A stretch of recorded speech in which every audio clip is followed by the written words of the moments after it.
Just hours ago, one of the two suspects accused in the murder of 4-year-old Serenity McKinney pleaded guilty. Dakota Hill was the boyfriend of the girl's mother, Abby McKinney, at the time Serenity went missing. Her body found in a wooded area of West Point near the Jefferson-Bullitt County line back in February of last year. Hill faces 50 years in prison and will be formally sentenced July 6th. Meanwhile, Serenity's mother took a plea deal just last month to get her charges dropped from murder to manslaughter. She was sentenced to 12 years in prison. The man accused of shooting a New Albany police officer Tuesday is in Louisville awaiting extradition to Floyd County, Indiana. 29-year-old Barry Souders from New Albany is charged with attempted murder of an officer and resisting law enforcement. He was also shot during the exchange yesterday and taken to Metro Corrections only after being treated at U of L Hospital. We have learned the officer injured in that shooting is Corporal Andrew Byrne. New Albany Mayor Jeff Gahan said he is in good spirits today. Our Grace McKenna with Chief Photojournalist Philip Merle. Police say it started with a call of a woman being shot at Tuesday morning. New Albany police tracked a suspect to this neighborhood near 14th and Market Streets. It's a large area to process, so it's going to take some time. ISP said police began a short chase before the suspect shot at them, hitting an officer. The officer then shot the man who fled to a nearby home where law enforcement found him. Gordon Treader, a veteran Navy medic, heard the shots. Immediately being an ex-Navy combat medic, I immediately ran towards the scenario because I knew there was a good chance that someone would need aid. Treader says he did what he could, acting on instinct, since something like this was totally unexpected. This is typically a very quiet neighborhood. Most of the neighbors in the immediate area are really gentle. Just a block or two away, daycare worker Ashley Goodson heard the shots too. When it came this close, it was like our home. Her own instinct: go on lockdown, protect the dozen or so kids inside this building, and let their parents know they were safe. They don't come home to us, but we raise them, we teach them, we take care of them, 10 to 12 hours a day. ISP said there's no danger to the public, though it will likely take them a while to gather details. I believe possibly there was witnesses besides, video cameras that could have captured anything. So a lot of information to go over. It may be some time before we even realize how much information there is for us to look at. And for neighbors like Goodson and Treader, memories will likely linger. Grace McKenna, WHAS 11 on your side.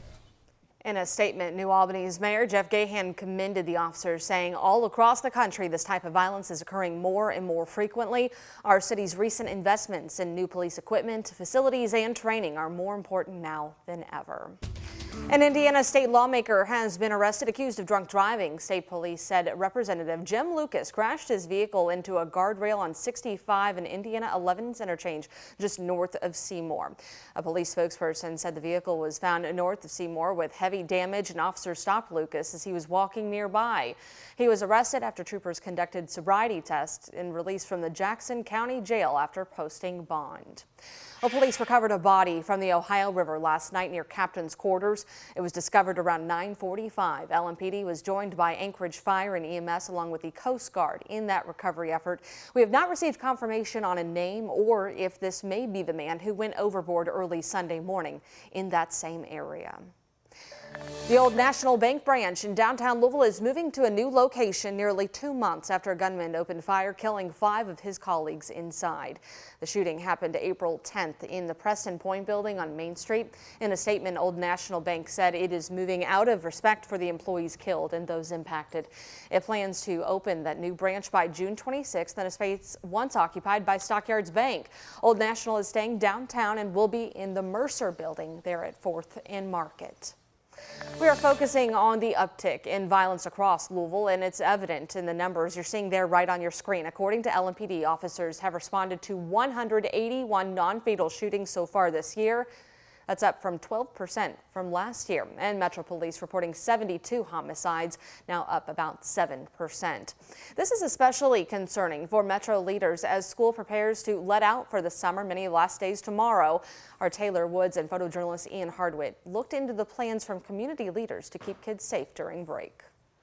On Nichols View Court, family members arguing, shooting, and killing each other May 3rd. Today we're dealing with individuals in our community who will soon shoot someone and possibly even take a life as a result of just having a beef. And in another case, 2 roommates fighting over the last Hot Pocket snack in the house on May 22nd. People in your own household, I think we had a situation a couple weeks ago where somebody shot somebody over a hot pocket. No one died, but then on Saturday, a man was shot here in the 1500 block of Catalpa Street in an argument the victim says was over a lawnmower. Fights that should never escalate to killing. And we're seeing it was in families. I think we had a father kill a son. You know, I don't know what it was all about. Metro Police say people are too quick to pull the trigger over social media fights or gang revenge. And with school being out, several community leaders fear for young people, saying there must be activities to keep youth busy. Making sure that you throw at the table, making sure that you feel safe, that they're heard, that they feel engaged, and that there's actually something for the youth to do. Organizations like the Neighborhood House are doing just that. There is something to do for people of all ages, from toddlers, teenagers, to senior citizens through their summer program. If you want kids to dream big, you have to show them big things. And so that's what we're trying to do, is really show kids big things. Zion Smith, a Metro Youth Cabinet representative in District 15, echoes that giving youth hope will motivate them to stay on a consistent track. Giving them the ability to pursue their dreams, to go to college if they want to go to college, or provide tools if they want to jump into the workforce, that's also fine. In Louisville, Taylor Woods, WHAS 11 on your side. The Neighborhood House says its mission is to create a community of opportunity, and it works on its mission year-round. To find out how to get involved, we've got a link posted on this story at WHAS11.com.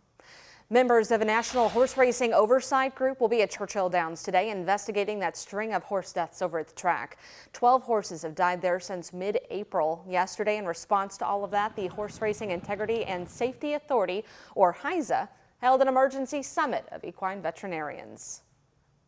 They will use whatever they have at their disposal and determine whether or not there's anything missing, particularly like training records or veterinary records that preceded the horse racing at the track. Horse racing authorities will be at the track later today to provide a second opinion. WHAS11 notes no jockeys or trainers have ever said they believe the track is a factor in their horse deaths. Over in Frankfort, Kentucky State University just announced its 19th school president. Dr. Kofi Akakpo was included in a national search the Board of Regents conducted over the past several weeks. He comes from Bluegrass Community and Technical College in Lexington, where he served for the past 4 years. His first day at KSU will be July 1st.